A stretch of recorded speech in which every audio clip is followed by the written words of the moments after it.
Veuf depuis quelques mois, Jean-Sébastien savait qu'il ne pourrait rester seul longtemps. Ses 4 enfants avaient besoin d'une présence féminine à la maison. Lui-même souhaitait recommencer une nouvelle vie avec une femme qu'il comprenne, le soutienne et partage les 1001 petites choses du quotidien.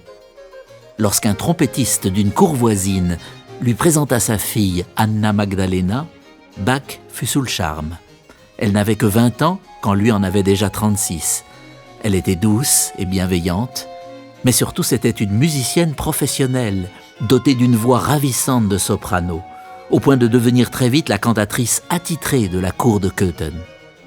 Très vite, il se rendit compte qu'elle pouvait être la femme qu'il espérait, la belle-mère aimante des enfants de sa première épouse et la collaboratrice attentive de ses travaux musicaux.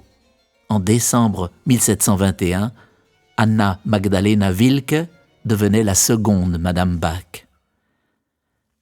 C'était aussi la période où le prince de Köthen avait décidé de se marier. Hélas, il avait fait un choix pour le moins étrange. La nouvelle princesse n'avait aucune passion pour les arts et trouvait que l'entretien d'un orchestre de prestige était une dépense bien inutile. Comme le disait en souriant Jean-Sébastien, cette princesse bonnet de nuit semblait privée des muses et promettait désormais une vie de cour bien austère, aux antipodes de ce qu'il avait connu pendant 6 années.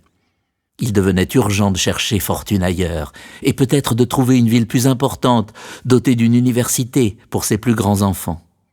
Le cantor de Leipzig venant de mourir, Bach postula aussitôt, et, non sans difficulté ni réticence, fut accepté par le conseil municipal de cette ville de 30 000 habitants, célèbre dans toute l'Allemagne pour ses 3 foires annuelles, son université et son intense activité musicale.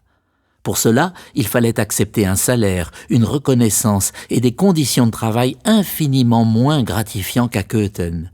Mais le nouveau départ de la famille Bach recomposée était à ce prix et la joie était dans les cœurs.